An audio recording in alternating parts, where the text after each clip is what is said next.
If you have ever been forgotten by your own blood, if you have ever been left out by the very people you gave everything to, then this story is for you, because life has a strange way of teaching lessons, especially to those who forget who stood by them when no one else did. This is not just about heartbreak. This is about dignity. It is about what happens when a mother who gave her whole world to her son is told she does not belong in it anymore, and how that silence turned into the strongest revenge life could ever deliver. So before I begin, take a second and hit that subscribe button, because here on this channel, I share real stories of pain, strength, and karma, stories that remind you that silence is never weakness and respect always finds its way home. Now sit back and listen, because this is the day my own son told me, "Mom, no one invited you," and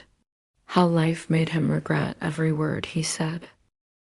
It was Mother's Day, the kind of morning where everything feels soft and quiet, like the world is holding its breath. I woke up early, made Daniel's favorite almond cake, just like when he was a little boy. I even wrapped a small gift for his wife, Emily, a silver bracelet I had been saving, for my heart felt warm, hopeful maybe this year they would come surprise me. Then my phone buzzed. A photo popped up on my screen.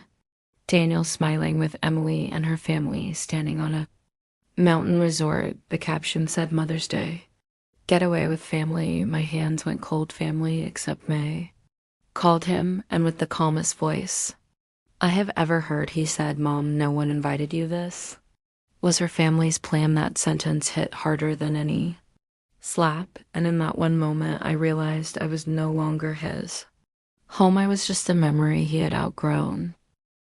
That night the house felt emptier than ever. The almond cake sat untouched on the table. The candles melted away like the years I had given him. I sat alone and stared at that empty chair, where Daniel used to eat, where he used to laugh, where he once called me his hero. I whispered to myself, I carried him for 9 months, raised him for 30 years, and now I need an invitation to be his mother. But I did not cry long. Something inside me shifted that night. I realized begging for love is not love, it is punishment, and I was done punishing myself. If my son could forget me that easily, then maybe it was time I remembered myself. So I made a decision not to get even, but to rise.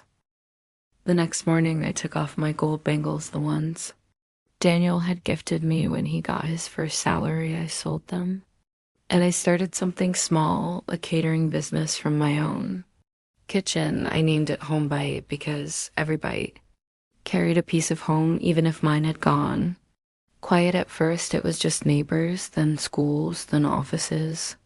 People said your food tastes like comfort, like love. They did not know that every dish I made carried the ache of a mother who was not invited to her own celebration. Months went by, orders doubled. I had staff now, real clients, real respect. And then one day I got a call from a new corporate client, Brightview Interiors. I froze for a second. That was Daniel's company.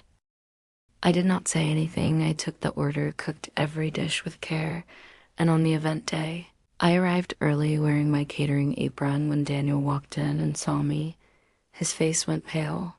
He stuttered, "Mom." I smiled. "Good evening, sir. I am here with Home Bite Catering. I hope you enjoy the food." Throughout the event, people kept praising the dishes. "This biryani is amazing.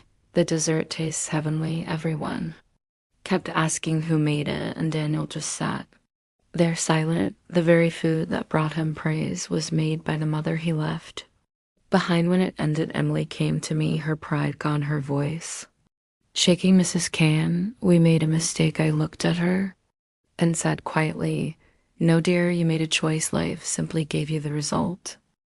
A week later, I was sitting near the window sipping tea when I heard a knock at the door. I opened it, and there he was, my son Daniel, the same man who once told me no one invited me. He stood there holding flowers, his eyes red, swollen from crying, his voice trembling like a child. Again he said, "Mom, I am sorry." I thought I was choosing peace by keeping things simple.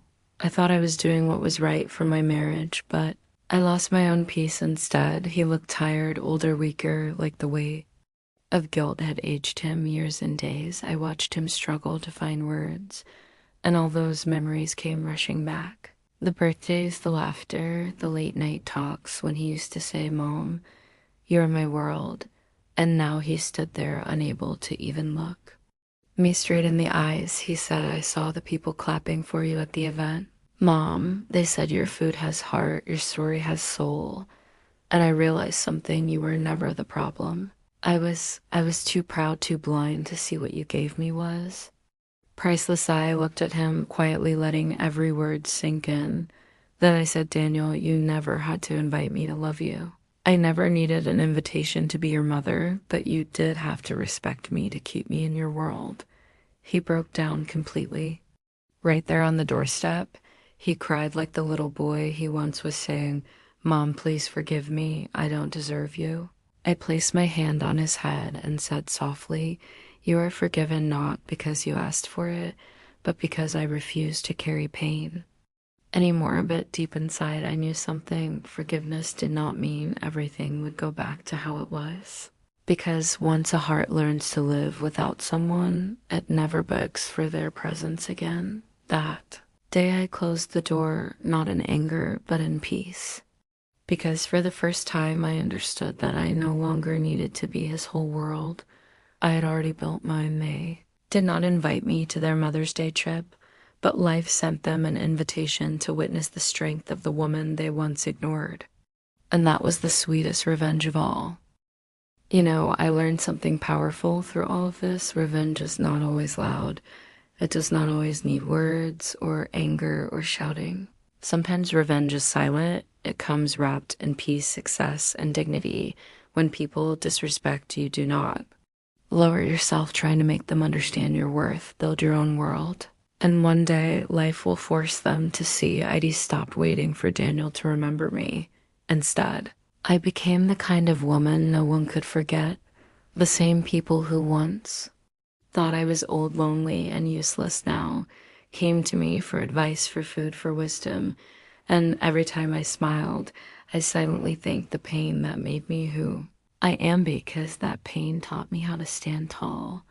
It taught me how to cook not just food, but meaning. It taught me that when people throw you out of their story, you can write your own chapter and make it legendary. So if you are watching this and you feel like someone forgot you, someone you love deeply, do not cry for them. They did not erase you. They only freed you to find yourself. Do not fight for their seat at the table. Build your own, because one day they will come asking for a chair, and you will realize you no longer need to make space. Respect is not given, it is earned, and peace is not gifted, it is built. Comment. Respect begins at home. If you believe every mother deserves dignity, like this video to remind others that a mother's silence is never weakness.